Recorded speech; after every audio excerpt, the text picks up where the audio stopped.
Bharatiya Janata party के प्रदेश के अध्यक्ष माननीय श्री स्वतंत्र देव सिंह जी, भारत सरकार की वाणिज्य एवं उद्योग मंत्रालय की राज्य मंत्री श्रीमती अनुप्रिया पटेल जी, उत्तर प्रदेश सरकार के पर्यटन एवं संस्कृति विभाग के मंत्री डॉक्टर नीलकंठ तिवारी जी, उत्तर प्रदेश सरकार में ऊर्जा राज्य मंत्री श्री रमाशंकर पटेल जी,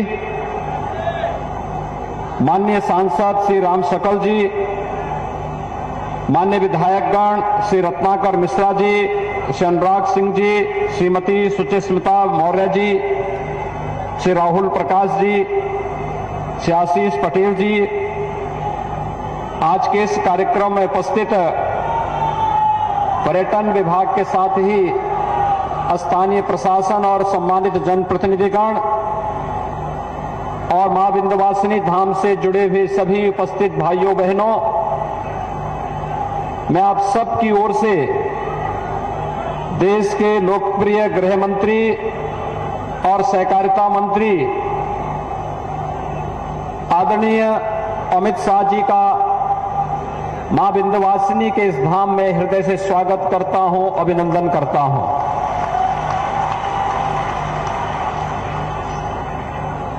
भाइयों बहनों, मां विंध्यवासिनी से हम सब प्रार्थना करें कि वह आदरणीय प्रधानमंत्री जी और आदरणीय गृह मंत्री जी को इतनी ताकत दे कि दशकों से शतकों से इस देश की जो समस्याएं पैदा की गई हैं, उन समस्याओं का समाधान करने के लिए जिस ओज और तेज के साथ विगत 7 वर्षों से आदरणीय प्रधानमंत्री जी ने देश के अंदर सबका साथ, सबका विकास और सबके विश्वास के भाव के साथ कार्य किया है, और जिस भाव के साथ आजादी के बाद पहली बार एक गृह मंत्री के रूप में देश की उन सभी ज्वलंत समस्याओं का समाधान, चाहे वह देश की आंतरिक सुरक्षा से जुड़े हुए मुद्दे हों, देश की आस्था से जुड़े हुए मुद्दे हों, या फिर उन सभी मुद्दों को जिन्हें राजनीतिक स्वार्थों के लिए पिछली सरकारों ने इस देश के अंदर जबरन थोपा था, एक एक करके समाधान के निष्कर्ष तक पहुंचाने का कार्य हुआ है। मैं इसके लिए विंध्यवासिनी धाम के इस पवित्र क्षेत्र में मां विंध्यवासिनी से उनके सुदीर्घ और स्वस्थ जीवन की कामना के साथ हृदय से इस पवित्र धाम में उनका स्वागत और अभिनंदन करता हूं। भाइयों बहनों, आज अगर उत्तर प्रदेश अपने आप को सुरक्षा के एक माहौल में, विकास की एक नई सोच के साथ आगे बढ़ रहा है, तो इसकी प्रेरणा आदरणीय प्रधानमंत्री जी की है, इसका मार्गदर्शन आदरणीय गृह मंत्री जी का है, जिनकी प्रेरणा और मार्गदर्शन में उत्तर प्रदेश ने धर्म, अर्थ, काम और मोक्ष इन चारों क्षेत्रों में प्रदेश की 24 करोड़ जनता के लिए वह सब कुछ करने का प्रयास किया है जिसे आजादी के तत्काल बाद होना चाहिए था, लेकिन पिछली सरकारों के पास फुर्सत नहीं थी। भारतीय जनता पार्टी की सरकार के पास फुर्सत थी, उस प्रकार का विजन था, और आदरणीय प्रधानमंत्री जी, आदरणीय गृह मंत्री जी का मार्गदर्शन है कि आज वो सभी कार्य एक एक करके सुलझते हुए दिखाई दे रहे हैं। हम सब जानते हैं अभी 5 अगस्त को एक भव्य कार्यक्रम होगा, जब आदरणीय प्रधानमंत्री जी के द्वारा एक दिन में 1 करोड़ लोगों को अन्न वितरण के कार्यक्रम का शुभारंभ होगा। अन्न उत्सव का कार्यक्रम उत्तर प्रदेश के अंदर 5 अगस्त को होगा। 5 अगस्त की पवित्र तिथि हमारे लिए कई मायने रखती है। 5 अगस्त की तिथि सर्जिकल स्ट्राइक के लिए भी जानी जाती है। 5 अगस्त की तिथि कश्मीर के कलंक धारा 370 को समाप्त करने के लिए भी जानी जाती है और 5 अगस्त की तिथि सैकड़ों वर्षों की गुलामी को बताते हैं अयोध्या में भगवान श्री राम के भव्य मंदिर के कार्य का आदरणीय प्रधानमंत्री जी के करकमलों से शुभारंभ के लिए भी जाना जाता है।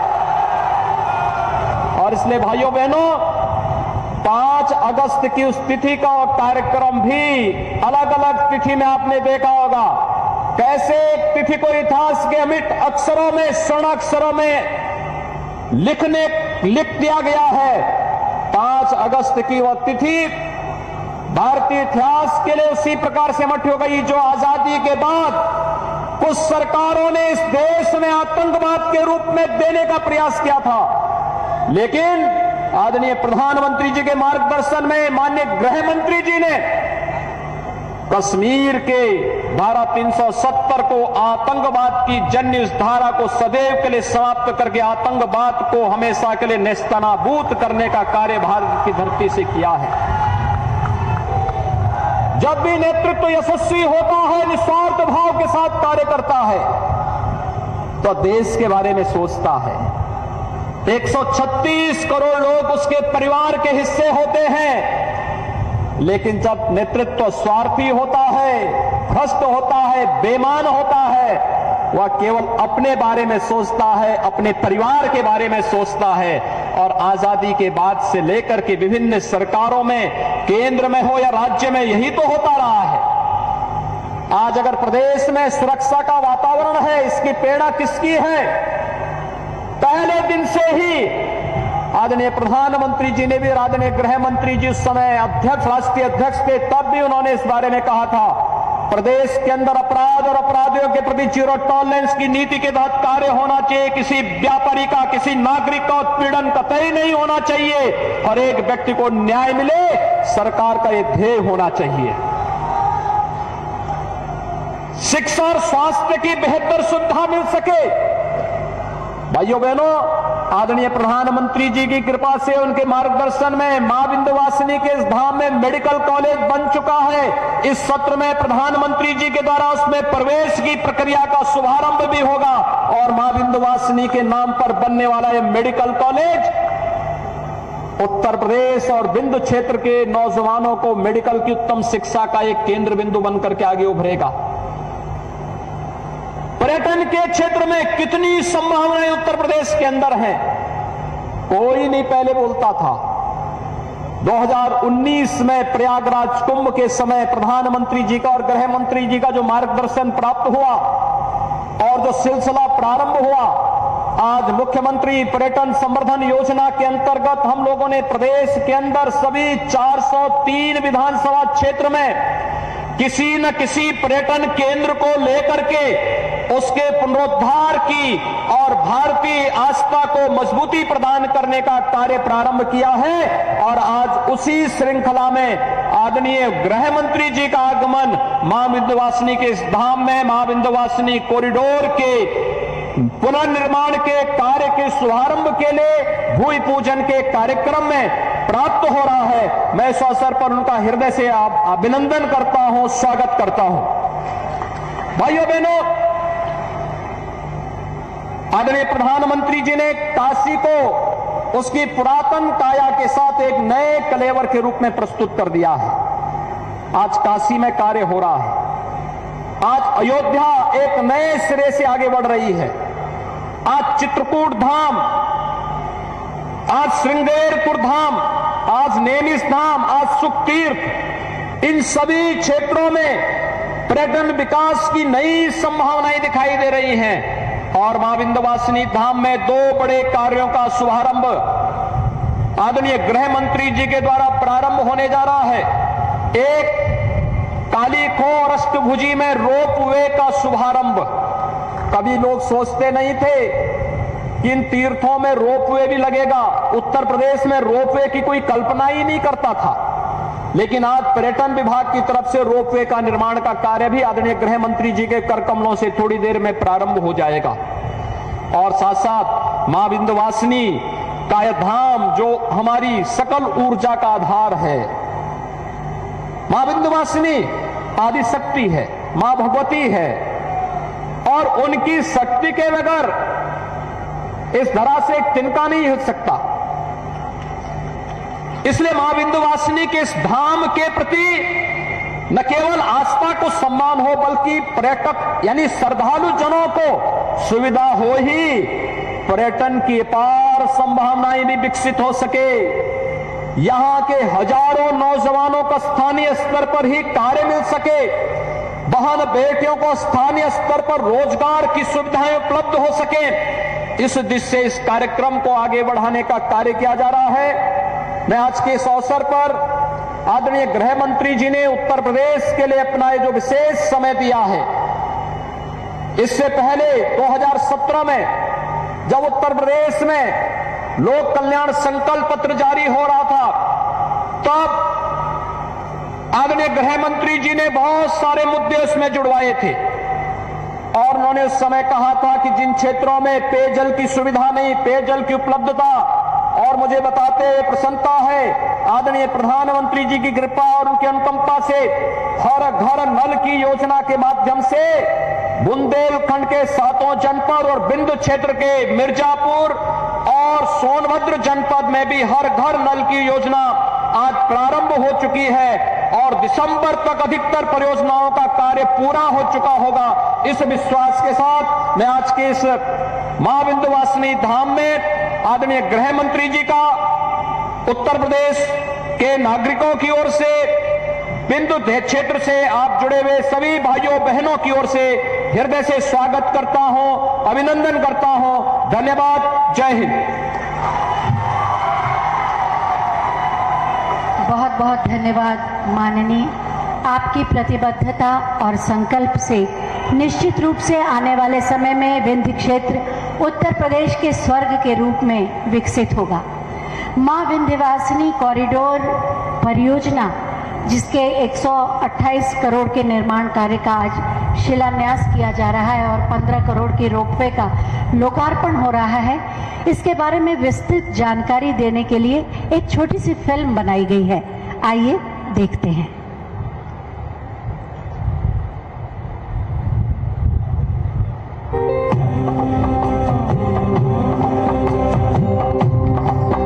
भारत के उत्तर प्रदेश राज्य के मिर्जापुर जिले में गंगा नदी के पावन तट पर स्थित विंध्याचल मंदिर विंध्य क्षेत्र के मंदिरों में स्थित त्रिकोणीय श्रृंखला में प्रमुख स्थान रखता है। आदि पराशक्ति को समर्पित ये मंदिर प्राचीन काल से ही हिंदुओं की चरम आस्था एवं विश्वास का प्रतीक है। मंदिर एवं उसके आसपास क्षेत्रों की वर्तमान स्थिति उत्तम नहीं थी। मंदिर के आने जाने वाले मार्ग अत्यंत सक्रिय थे। मंदिर के चारों ओर अति सीमित क्षेत्र होने के कारण भारी भीड़ एकत्र होने से दुर्घटनाओं की संभावनाएं बनी रहती थी। मंदिर प्रांगण में श्रद्धालुओं हेतु मूलभूत सुविधाओं का भी अभाव था। वर्तमान सरकार द्वारा पौराणिक एवं आध्यात्मिक स्थलों को विकसित करने एवं आवश्यक सुविधाओं को सृजन हेतु सतत कार्य किया जा रहा है। इन सभी बिंदुओं के दृष्टिगत माननीय प्रधानमंत्री जी की प्रेरणा से माननीय मुख्यमंत्री जी द्वारा मंदिर परिसर एवं उसके पहुंच मार्ग के जीर्णोद्धार हेतु इस अति महत्वपूर्ण परियोजना की घोषणा की गई, जिसके फलस्वरूप उत्तर प्रदेश पर्यटन विभाग द्वारा मंदिर प्रांगण एवं उसके पहुंच मार्गों के कायाकल्प हेतु नई रूपरेखा तैयार की गई है, जिसका प्रतिपादन श्रद्धालुगण शीघ्र ही देख एवं अनुभव कर सकेंगे। प्रस्तावित रूपरेखा के मुख्य बिंदु इस प्रकार है। मंदिर के सभी प्रवेश मार्गों पर भव्य द्वारों एवं श्रद्धालुओं की मूलभूत सुविधाओं का निर्माण किया जाएगा। मंदिर पर पहुंचने वाले सभी पैदल पथ मार्गों का चौड़ीकरण एवं सौंदर्यीकरण होगा। प्रत्येक पहुंच पर छायादार वृक्ष, प्रकाश स्तंभ एवं श्रद्धालुओं के विश्राम हेतु बेंच की व्यवस्था होगी। पहुंच मार्ग के दोनों ओर स्थित भवनों के अग्रभाग का कायाकल्प कर उन्हें प्राचीन एवं भव्य रूप प्रदान किया जाएगा। मंदिर प्रांगण से सटे पूर्वी प्रवेश पर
इस फिल्म के माध्यम से अभी आपने जाना कि आने वाले दिनों में मां विंध्यवासिनी देवी का मंदिर, प्रांगण और आसपास का परिक्षेत्र कितना भव्य और दिव्य रूप में विकसित होगा।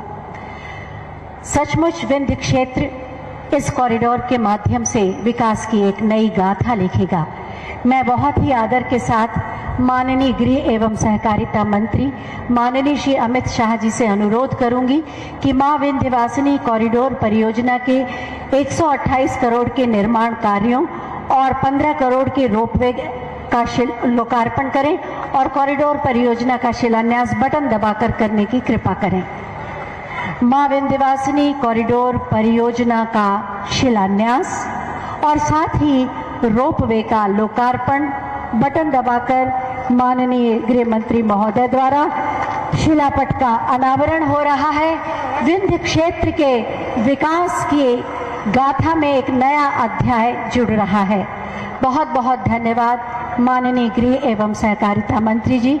मां विंध्यवासिनी कॉरिडोर परियोजना के शिलान्यास और रोपवे के लोकार्पण कार्य को अपने शुभ हाथों द्वारा संपन्न कराने के लिए राजनीतिक कुशाग्रता, अभूतपूर्व संगठनात्मक क्षमता और प्रबंधन के कौशल में निपुणता और कठोर परिश्रम के लिए जाने जाते हैं माननीय श्री अमित शाह जी, जिन्होंने हमारे वर्षों के स्वप्न एक विधान, एक निशान, एक प्रधान को साकार कर दिया।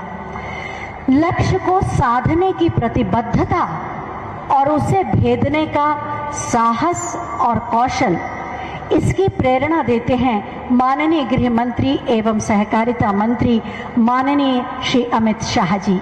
मैं बहुत ही आदर के साथ माननीय गृह मंत्री महोदय से अनुरोध करूंगी, आप सब खड़े होकर जोरदार तालियों के साथ अभिनंदन कीजिए कि आप पुनः हमारा मार्गदर्शन करें और अपने आशीर्वचनों से हमें अनुग्रहित करें। भारत माता की।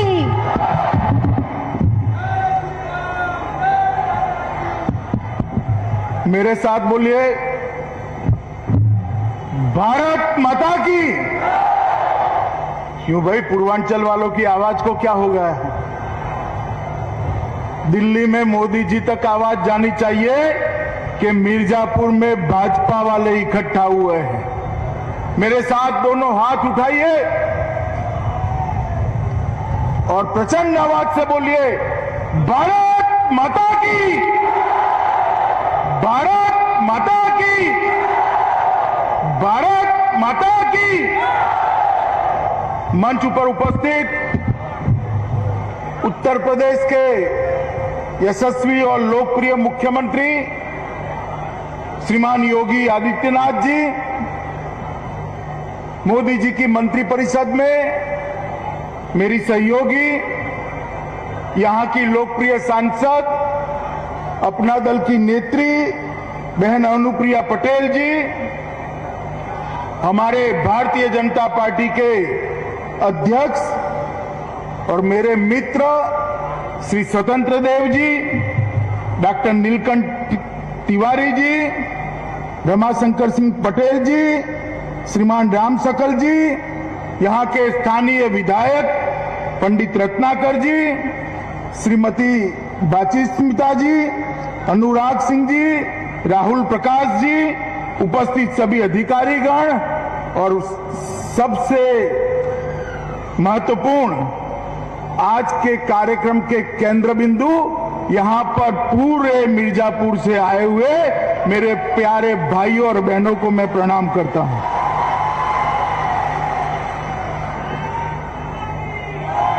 मित्रों, बहुत समय के बाद उत्तर प्रदेश में आया हूं मैं।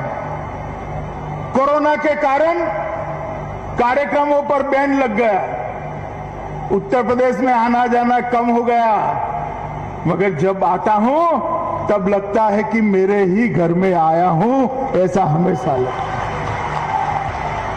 उत्तर प्रदेश के अंदर 2013 से 2017 तक और बाद में 17 से 19 तक उत्तर प्रदेश के चप्पे चप्पे पर घूमने का सौभाग्य मां विंध्यवासिनी ने मुझे दिया है।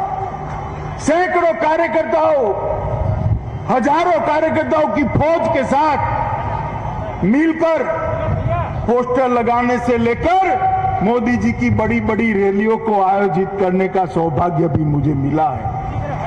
और मित्रों, यही उत्तर प्रदेश है जिसको यश जाता है 2014 में पूर्ण बहुमत की पहली भारतीय जनता पार्टी की सरकार बनाने की।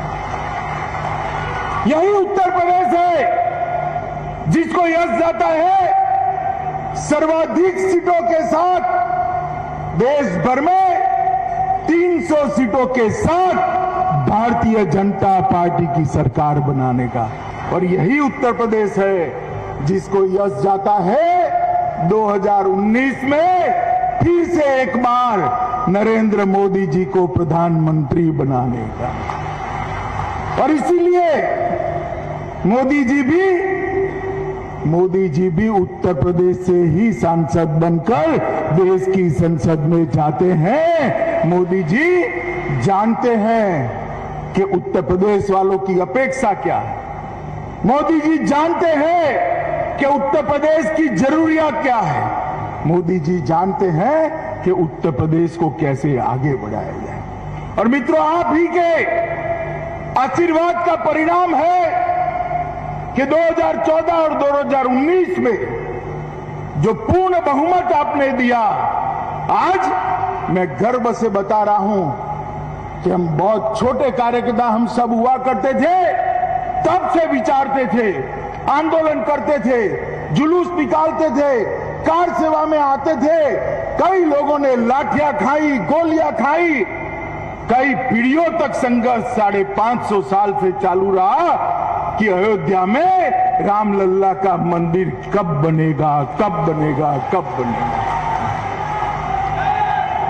और आप सबने आशीर्वाद दे दिया। मोदी जी ने राम जन्मभूमि ट्रस्ट न्यास की स्थापना की और कुछ ही समय में देखते देखते देखते आकाश को छूने वाला रामलल्ला का भव्य मंदिर अयोध्या में बनने की शुरुआत हो गई। पहले कुंभ को रोकने की बातें होती थी, यही उत्तर प्रदेश था। कुंभ होता था, कई लोग गिरकर मर जाते थे, अव्यवस्थाएं होती थी। आज योगी जी की सरकार बनी है। मैं मेरे जीवन काल में गत कुंभ के अलावे सब कुंभ में गया। जब से समझ आया सब कुंभ में गया हूं। प्रयागराज के कुंभ जैसी व्यवस्था मैंने मेरे जीवन में नहीं देखी है। बहुत छोटा था तब दादाजी काशी विश्वनाथ के दर्शन करने आए थे, लेकर आए थे, समझ भी नहीं थी मैं कहां आया हूं। बड़ा हुआ फिर भी आता रहा। उत्तर प्रदेश का प्रभारी बनाने को अनेक बार आया, मन उदास हो जाता था बाबा का दरबार देखकर। मगर मैं आपको कहता हूं कि हमारे जीते जी बाबा का भव्य दरबार देखने का सौभाग्य हम सबको मिलने वाला है। भगवान काशी विश्वनाथ ये ज्योतिर्लिंग अपनी शान के हिसाब से, लोगों की श्रद्धा के हिसाब से, इसके महिमा के हिसाब से नया बन रहा है। अब किसी को मां गंगा का जल लेकर बाबा पर अभिषेक करना है तो घूम कर जाने की जरूरत नहीं पड़ेगी। इसी प्रकार का निर्माण की शुरुआत हो। ब्रज तीर्थ का विकास हो, चित्रकूट धाम हो, या अयोध्या में भव्य दीपोत्सव महोत्सव करना हो, हर परंपरा को भारतीय जनता पार्टी की योगी सरकार ने पुनर्जीवित कर लोगों की बरसों जूनी इच्छा की प्रतिपूर्ति की है। लोगों के मन में कई बार होता था ये सरकार किसकी, क्यों हमारी नहीं सुनती, क्यों हमारी आस्थाओं का सम्मान नहीं होता, क्यों मां विंध्यवासिनी के दर्शन करने हैं तो बहनों को जाने में तकलीफ पड़े, इतनी भीड़ के बीच में से जाना पड़ता है, क्यों यहां भव्य कॉरिडोर नहीं बनता है, क्यों त्रिकोण परिक्रमा करने के लिए जिनकी वय हो गई है उनके लिए रोपवे की व्यवस्था नहीं है, यात्रा अधूरी रह जाती थी। 60 के हो गए, 70 के हो गए, 75 के हो गए, तीनों मां का दर्शन नहीं हो पाता था क्योंकि ऊपर चढ़ने की व्यवस्था नहीं थी। आज मां विंध्यवासिनी का भव्य कॉरिडोर का भी भूमि पूजन हुआ है और रोपवे का लोकार्पण भी आज हुआ। अब किसी श्रवण को अपने बूढ़े माँ बाप को लाना है तो कावड़ की जरूरत नहीं है, रोप में बिठाकर त्रिकोण परिक्रमा पूरी करा सकता है। और ये व्यवस्था है। मैं पूछना चाहता हूं जो शासन में थे, भाई क्यों राम मंदिर नहीं बना, जरा बताओ तो। क्यों व्रज के विकास के लिए बोर्ड नहीं बना? क्यों चित्रकूट धाम जहां भगवान श्री राम 11 साल से ज्यादा समय रहे, उसके विकास के लिए बोर्ड क्यों नहीं बना? क्यों मां विंध्यवासिनी का कॉरिडोर नहीं हुआ? क्योंकि आप वोट बैंक की राजनीति से डरते थे। Bharatiya Janata party vote bank की राजनीति से नहीं डरती है। ये सारे विकास के जो काम हो रहे हैं, आज विशेषकर विंध्यवासिनी के शरण में मैं भी आया हूं, हमारे सारे नेता भी आए हैं। मां विंध्यवासिनी रामायण के समय से लोगों के कष्ट काटती, कहते हैं अगस्त्य जी ने विंध्य को नमाने की ताकत यहीं से प्राप्त की। मां विंध्यवासिनी को ही महिषासुर मर्दनी कहते हैं। मां विंध्यवासिनी को कई लोग कृष्ण की बहन भी मानते हैं और ये सब श्रद्धा की अभिव्यक्ति आज बहुत अच्छे तरीके से हो पाए, इस प्रकार की व्यवस्था। ये मां जो यहां विराजमान है उसमें चारों वेदों का वास है। ब्रह्म मुहूर्त में मां का बाल स्वरूप का दर्शन होता है, मध्याह्न में युवा स्वरूप का दर्शन होता है, शाम में मां प्रौढ़ स्वरूप में दिखती है और चौथे रूप में देर रात को वृद्ध स्वरूप में दिखाई पड़ती है। आज मैं मध्याह्न में दर्शन कर आया हूं। कहते हैं जो मध्याह्न में विंध्यवासिनी की प्रार्थना करता है उसको अर्थ की प्राप्ति होती है। और मैंने वहां पर उत्तर प्रदेश के सुख और स्वास्थ्य की वृद्धि के लिए मन से मां विंध्यवासिनी को मैं प्रार्थना कर आया हूं। उत्तर प्रदेश के अंदर जब से भारतीय जनता पार्टी की सरकार बनी, योगी आदित्यनाथ जी इसके मुखिया बने, ढेर सारे काम हुए। और आज यहां पर मंदिर पराकोट का निर्माण, परिक्रमा पथ का निर्माण, रोड व मैग्नेट मेन गेट की व्यवस्थाएं, मंदिर के गलियों के फसाड ट्रीटमेंट का कार्यक्रम, मां विंध्यवासिनी को आने जाने वालों को जोड़ने का, रोड जोड़ने का कार्यक्रम, विंध्याचल मेरा परिक्षेत्र में पार्किंग, शॉपिंग सेंटर, कई प्रकार की व्यवस्थाएं आज यहां पर शुरू होने जा रही है। मैं योगी जी को हृदय से बधाई देता हूं कि सभी वयस्क यात्रियों को, देश भर के यात्रियों को आपने जो ये आज रोपवे बनाया है, वो किसी श्रवण को कावड़ उठाने की जरूरत नहीं रहेगी, वो अपने माँ बाप को लेकर यात्रा करा पाएगा। मित्रों, जब से मोदी जी की सरकार बनी, गरीबों, पिछड़ों, दलितों, आदिवासियों के लिए इस सरकार ने ढेर सारा किया। अभी बहन अनुप्रिया ने कहा, मोदी जी ने अभी बहुत बड़ा एक फैसला लिया है। देश में जितनी भी स्नातक और अनुस्नातक, एमबीबीएस, एमडी और एमएस की सीटें थी, वो सभी केंद्र कोटा की 25% सीटों के अंदर ओबीसी के लिए 27% और गरीबों के लिए 10% रिजर्वेशन की व्यवस्था भारतीय जनता पार्टी ने की।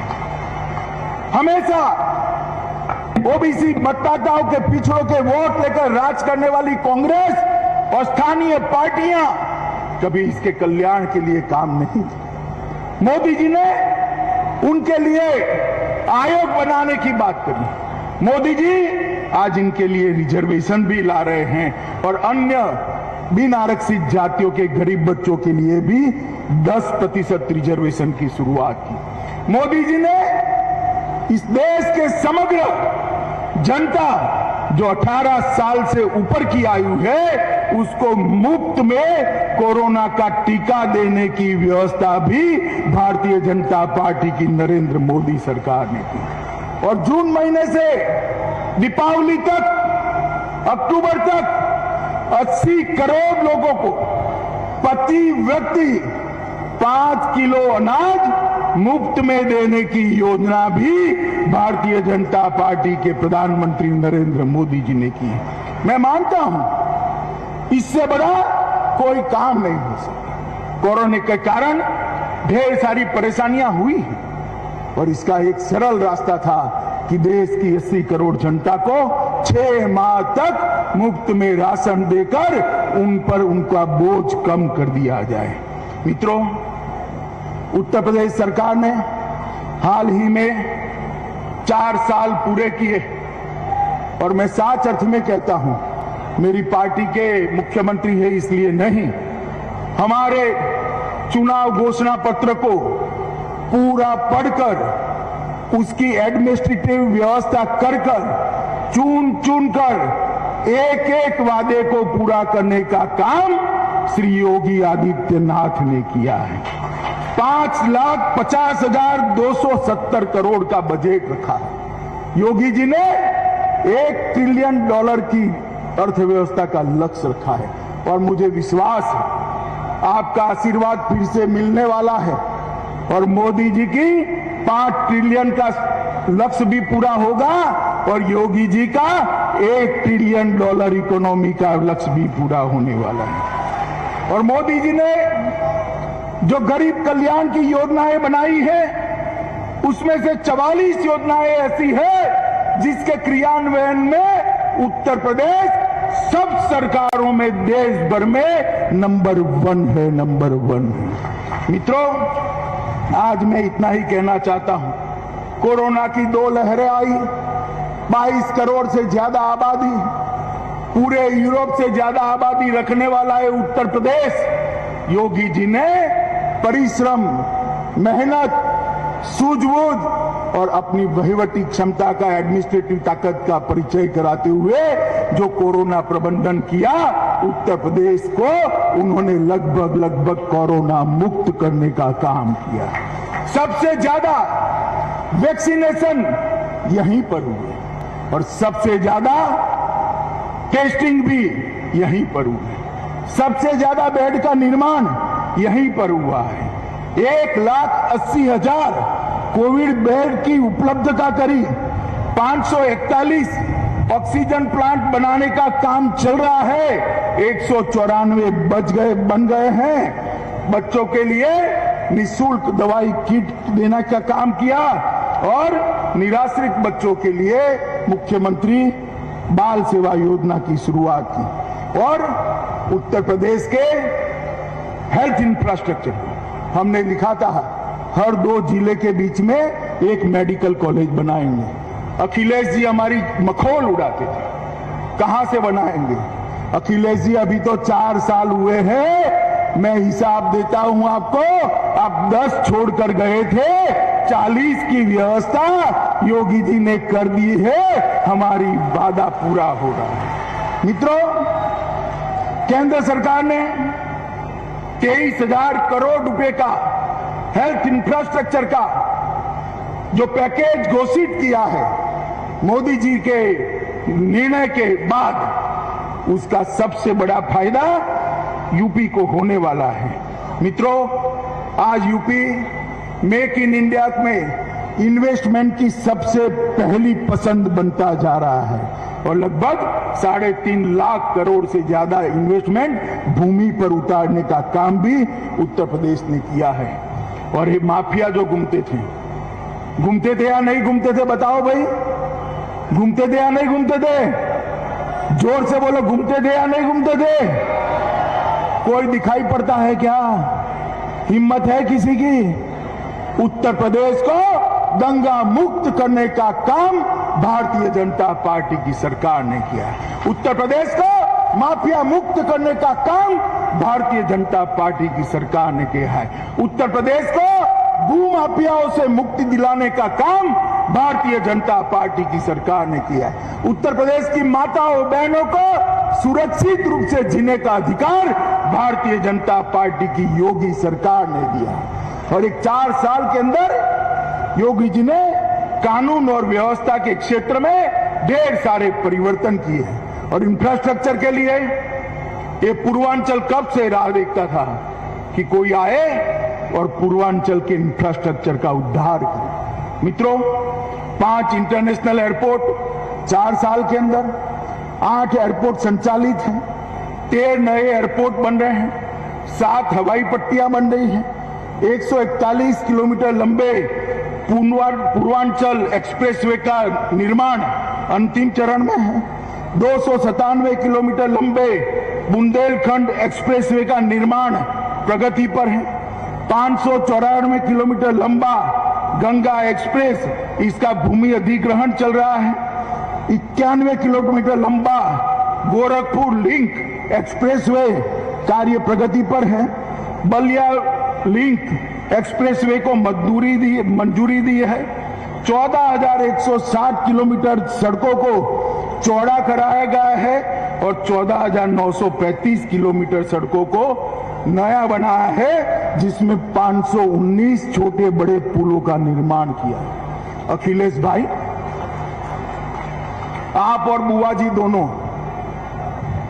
15 साल का हिसाब लेकर आ जाओ, 15 साल में आधा भी किया है तो यूपी की जनता आपको माफ कर देगी जितना योगी जी ने 4 साल के अंदर किया है।